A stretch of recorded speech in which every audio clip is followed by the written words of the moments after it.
Welcome to the section on linear transformations. What I have in front of me here is I have two different, I have an x and a y.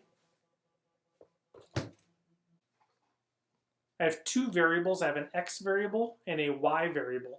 And if I do this, I could find the average of all the x's, add them up, divide by however many I have here. So 4, 5, 6, 7, 8, 9, 10, divided by 5 numbers, my average is 2. And I could do the same thing to find the standard deviation, which is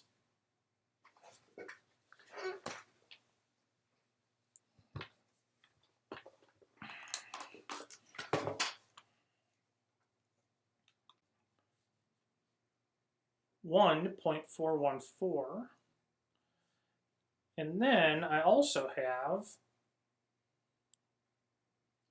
the average of the y's, and that is equal to negative 2.5. And the standard deviation of the y's is equal to 1.118. All right. So with that in mind, then I say, okay, well, what would happen if I would take every value in x and I would redefine it, and I'd say I'm going to make a new one that's equal to x plus 2. All right. So my new set of data would be 2, 3, 4, 5, 6. All right. And now what is my new mean of x plus 2? Well, I could find that, and I'd find out, oh, that the new mean is 4. What I'm actually finding is that the new mean is equal to the old mean plus 2. So instead of mu with x plus 2 as a subscript, I now have mu x plus 2. All right, same thing with the y, but what if I take all the y values and I multiply them all by 2? Well, by the way, over here, my standard deviation of x plus 2, let's not forget that. All right, I look up here at my data. The spread of my data is actually identical to the spread here. And if I run it through the calculator or the formula, I would get that the standard deviation is the same.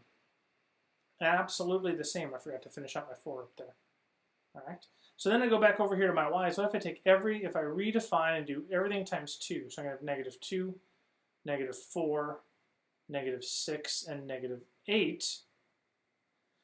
My new y, my average of my set that's 2y, is equal to, well, if I look at this and I find the average, I'm going to find out that my average is negative 5,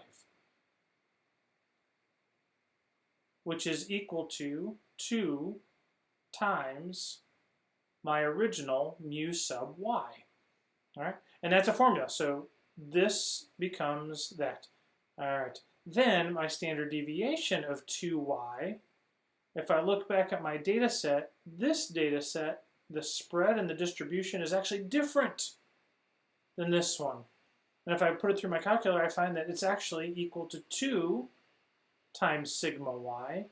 So my new standard deviation will be 2.236. I just take the original standard deviation and multiply it by 2. This is what's called linear transformations. But not only that, what if I make another distribution and I call it x plus y? All right, so I take every x and I add every possible y value to it. So I'd start with the 0 for x and I'd add the negative 1. So I'd have negative 1. I'd take the 0 and add negative 2, so that's negative 2. And then I'd do that, so I get negative 3 and negative 4.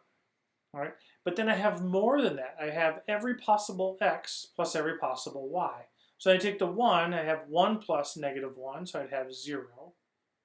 1 plus negative 2 is negative 1, which I already have. And I keep going along until I've created every possible outcome. This new data list, I want to find the average of x plus y. What I will find is it is equal to mu of x plus, that plus should be up higher, plus the average of y. All right, so I would end up with an average of negative 0.5. And then lastly, here at the bottom of my screen, the standard deviation of x plus y. We do not have a really simple formula like we do here. You know, this is a great formula. It makes a lot of sense. So mu x plus y is equal to mu x plus mu y. But the standard deviation, we don't have a formula for that that's easy to memorize. All right, but we do have a formula for the variance. The variance of x plus y is equal to variance of x. That's not variance. That's just the letter x. All right. So I'm going to go back down here. The variance of x plus the variance of y. Now remember, variance is the fancy name for sigma squared. So what I would actually have to do first is do 1.414, square it, plus 1.118, square it, add those two up, and then finally, and I got to move all the way up here to the top, up here, I'm going to square those and add them together, and that will be equal to the variance of x plus y. All right, so that number is, let me grab my handy dandy calculator, 1.414 squared plus 1.118 squared is equal to 3.249. Now you'll notice that's equal to the variance. It's not equal to the standard deviation. So you find the standard deviation of x plus y, put that in the reflection response, and that's one thing that you're going to have to do. There might be more, so keep listening. Don't just automatically assume that we're done at this point. So not only when we do linear transformations do we do that, but also with linear transformations, what if we do x minus y? I'm going to get this new formula, or sorry, this new data set, -1, -2. There's going to be just lots of numbers here, right? So my average of x minus y is equal to, what we have here then, the formula will be mu x minus, let's change it, minus 2y. So not only did we take every x that was in the first set, we took every y that was in the second set, multiplied it by 2, and then we did x minus 2y. So it's going to be x minus 2y.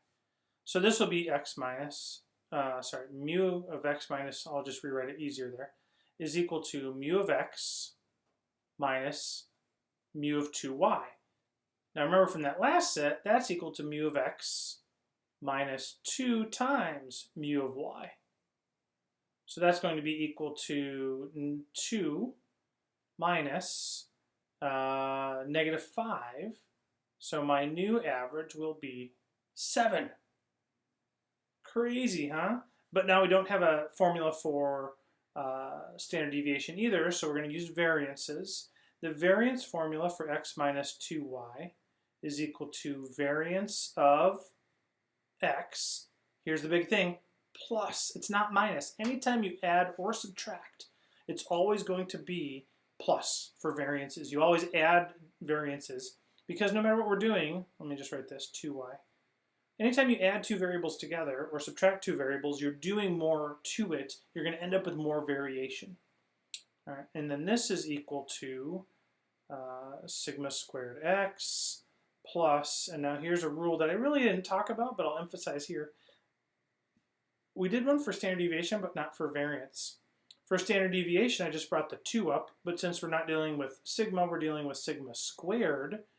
What I'm actually going to get is 2 squared sigma of y.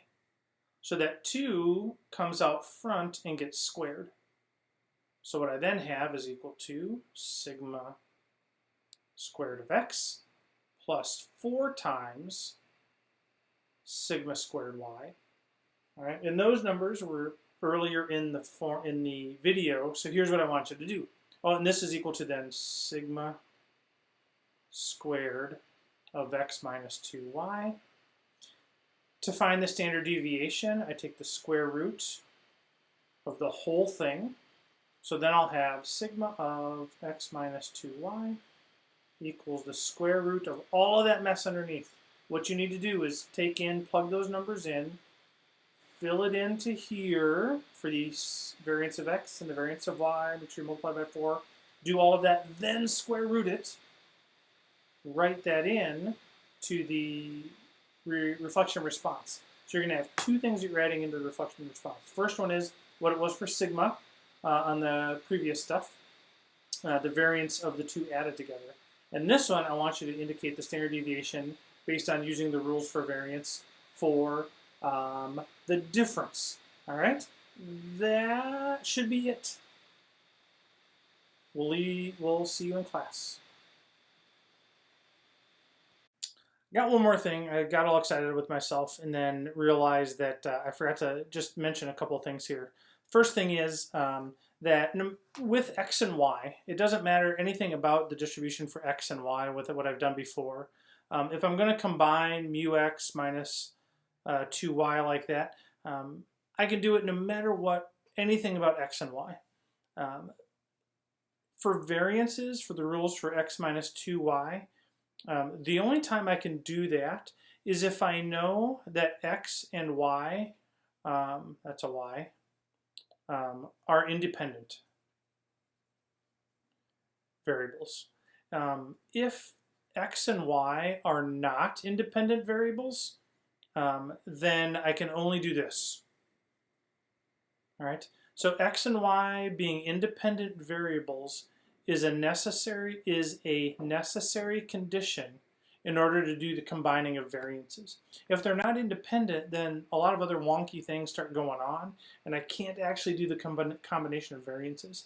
However, if they're not independent, I can still find the difference of the means and the multiplication of the means and the addition of the means. So there's my little caveat. One little extra bonus, call it bonus section. This is like after the movie's over, the credits have already rolled. You know, I come back on and give you like a little extra nugget, and everybody's like, "Ooh, wow, that was so much fun! I'm glad I stayed." So I'm glad you stayed too.